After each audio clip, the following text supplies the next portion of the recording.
Hi friends, welcome to Simi's Naran kitchen. ഇന്ന് നമ്മൾ കാണിക്കാൻ പോകുന്നത് ഇറച്ചിപ്പുട്ടാണ് കേട്ടോ. അപ്പോൾ ഇതെങ്ങനെയാണ് ഉണ്ടാക്കുന്നത് നോക്കാം. ഒരു കപ്പ് പുട്ടുപൊടി, കുറച്ച് ഉപ്പ്. ഇനി ഇത് ഒന്ന് യോജിപ്പിക്കാം.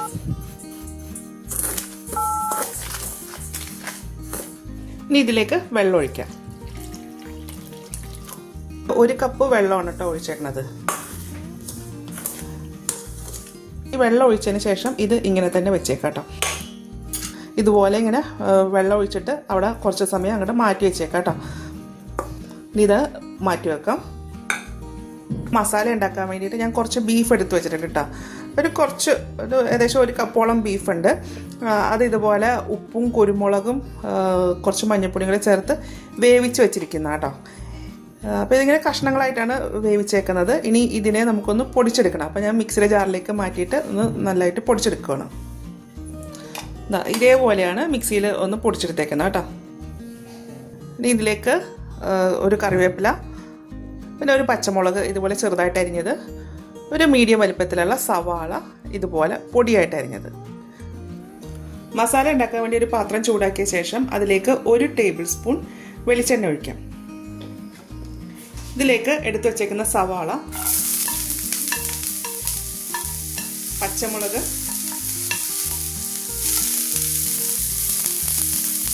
അര ടീസ്പൂൺ ജിഞ്ചർ ഗാർലിക് പേസ്റ്റ്. ഇത് നന്നായിട്ടൊന്ന് വഴറ്റിയെടുക്കാം. സവാള ഒന്ന് വഴന്നിട്ടുണ്ട്. ഇത് വഴന്നതിന് ശേഷം ഇതിലേക്ക് മസാലപ്പൊടികളൊക്കെ ചേർക്കാം. 1/4 ടീസ്പൂൺ മഞ്ഞൾപ്പൊടി, 1/4 ടീസ്പൂൺ കുരുമുളക് പൊടി, 1 ടീസ്പൂൺ മല്ലിപ്പൊടി, അര ടീസ്പൂൺ മുളക് പൊടി, അര ടീസ്പൂൺ ഗരം മസാല പൗഡർ. ഇനി ഇതെല്ലാം ഒന്ന് മൂപ്പിച്ചെടുക്കാം. എരിവ് അധികം വേണമെന്നുണ്ടെങ്കിൽ അധികം ചേർത്തോളൂ കേട്ടോ. അപ്പോൾ പൊടിയൊക്കെ മൂത്തിട്ടുണ്ട്. എണ്ണ ഇങ്ങനെ തെളിഞ്ഞു തുടങ്ങിയിട്ടുണ്ട് കേട്ടോ. ഇതിലേക്ക് പൊടിച്ച് വെച്ചിരിക്കുന്ന ബീഫ് ചേർക്കാം കേട്ടോ. അപ്പോൾ ഇത് പൊടിച്ചതിന് ശേഷം ഒരു കപ്പോളം ഉണ്ട് കേട്ടോ. അതിലേക്ക് ചേർക്കാം. എന്നിട്ടിത് യോജിപ്പിക്കാം. കറിവേപ്പില ചേർക്കാം.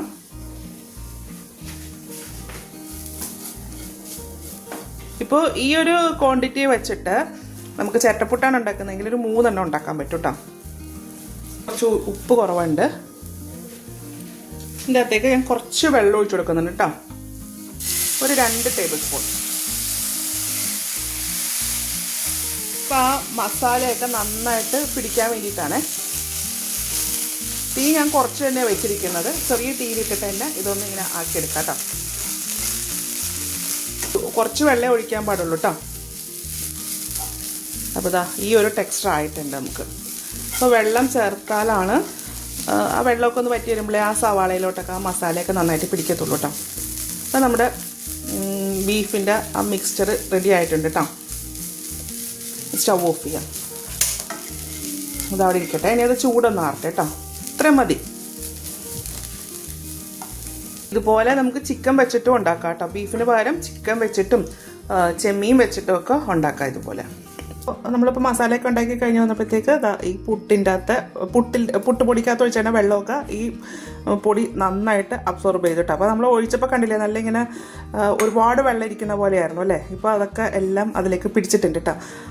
അപ്പോൾ നമ്മൾ 1 കപ്പ് പൊടിക്ക് 1 കപ്പ് വെള്ളം തന്നെയായിട്ട് ചേർത്തത്. പക്ഷെ പൊടി ചേർത്തത് അപ്പോൾ ഇതുപോലത്തെ ഒരു കപ്പിലാണ് വെള്ളം എടുത്തത്. അതേപോലെ തന്നെ പുട്ടുപൊടി എടുക്കുമ്പോൾ ഇങ്ങനെ കുമിച്ച് വേണം എടുക്കാനായിട്ട് കേട്ടോ. അപ്പോൾ ഒരു കപ്പ് പുട്ടുപൊടിക്ക് 1 കപ്പ് വെള്ളം. 1 മണിക്കൂറോ ഒക്കെ വെച്ച് കഴിയുമ്പോഴത്തേക്ക് ഇതേപോലെ ആയി കിട്ടും നമുക്ക്. ഈ പുട്ടുപൊടി കുറച്ചും കൂടെ ഒന്ന് സോഫ്റ്റ് ആകാൻ വേണ്ടി. പിന്നെ അതുമല്ല, ഈ കടയിൽ നിന്ന് മേടിക്കുന്ന പുട്ടുപൊടിയല്ലേ, അപ്പോൾ അതിന് തരി കുറച്ച് കൂടുതലൊക്കെ ആയിരിക്കും. അപ്പോൾ കുറച്ച് നല്ല വലിപ്പമുള്ള തരിയായിരിക്കും. അപ്പോൾ ഞാനിത് ഇങ്ങനെ നനച്ചതിന് ശേഷം ഒന്ന് മിക്സിയിലിട്ടിട്ടൊന്ന് അടിച്ചെടുക്കും കേട്ടോ. മിക്സിയുടെ ജാറിലേക്ക് ഇത് കുറച്ചെടുത്തിട്ട് ഒന്ന് പൊടിക്കാം. അങ്ങനെ മിക്സിയിലകത്ത് ഇട്ടിട്ട് പൊടിച്ചിട്ട് ഉണ്ടാക്കുകയാണെങ്കിൽ പുട്ട് നല്ല സോഫ്റ്റ് ആയിരിക്കും കേട്ടോ. ഇങ്ങനെ നനച്ചിട്ടുണ്ടാക്കുന്നതിനേക്കാളും സോഫ്റ്റാണ് നമ്മൾ മിക്സിയിൽ പൊടിച്ചുണ്ടാക്കുന്നത്. പുട്ട് നനയ്ക്കാൻ അറിയാൻ പാടില്ലാത്ത പിള്ളേരുണ്ടല്ലോ, അവർക്ക് വേണ്ടിയിട്ടാട്ടോ പറഞ്ഞിരുന്നത്. ഇപ്പോൾ പുട്ട് എല്ലാവർക്കും നനയ്ക്കാൻ അറിയാം, പക്ഷേ പുതിയ കുട്ടികളൊക്കെ ഉണ്ടാവുമല്ലോ, അവർക്ക് വേണ്ടിയിട്ടാട്ടോ ഞാനിതിങ്ങനെ ഡീറ്റെയിൽ ആയിട്ട് പറഞ്ഞു തരുന്നത്. എല്ലാം പൊടിച്ചെടുത്തിട്ടുണ്ട് കേട്ടോ. അപ്പോൾ ഇത് കണക്കെ ഞാൻ നന്നായിട്ട് പൊടിച്ചെടുത്തിട്ടുണ്ട് കേട്ടോ. ഇത് കുറ്റിയിലേക്ക് നിറയ്ക്കാം. അരിപ്പൊടി നനച്ചത് ഒന്ന് മിക്സിയിട്ട് പൊടിച്ചെടുത്തു. പിന്നെ കുറച്ച് തേങ്ങ, പിന്നെ നമ്മുടെ മസാല. അപ്പോൾ ഇത് തണുത്തിട്ടുണ്ട് കേട്ടോ. ഇനി കുറ്റിയിലേക്ക് നിറയ്ക്കാം. ഞാൻ ഈ ചിരട്ടക്കുറ്റിക്കകത്താട്ടോ നിറയ്ക്കുന്നത്. അപ്പോൾ എങ്ങനെ വേണമെങ്കിലും നിറയ്ക്കാം കേട്ടോ. അപ്പോൾ നമ്മൾ സാധാരണ പുട്ട് നിറയ്ക്കുന്ന പോലെ തന്നെ ആദ്യമേ ഞാൻ കുറച്ച് തേങ്ങ ഇട്ട് കൊടുക്കുവാണ് അടിയിൽ.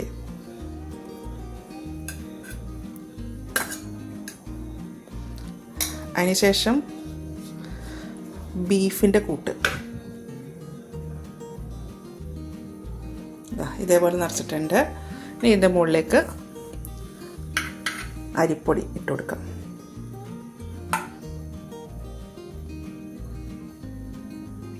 ഇതിൻ്റെ മുകളിലേക്ക് ഞാൻ കുറച്ചും കൂടെ ബീഫിൻ്റെ മിക്സ്ചർ ഇട്ട് കൊടുക്കുന്നുണ്ട് കേട്ടോ. അതിൻ്റെ മുകളിലേക്ക് കുറച്ച് തേങ്ങയും കൂടി ഇട്ട് കൊടുക്കാം.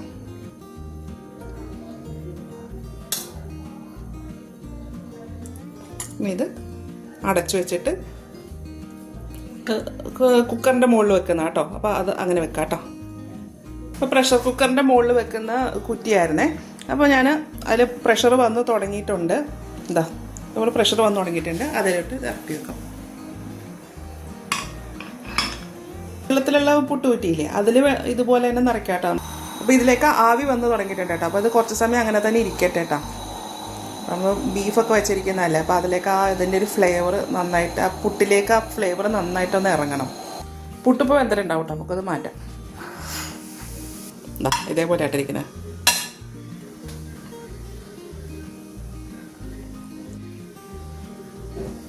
എന്താ ഇങ്ങനെയാണേ.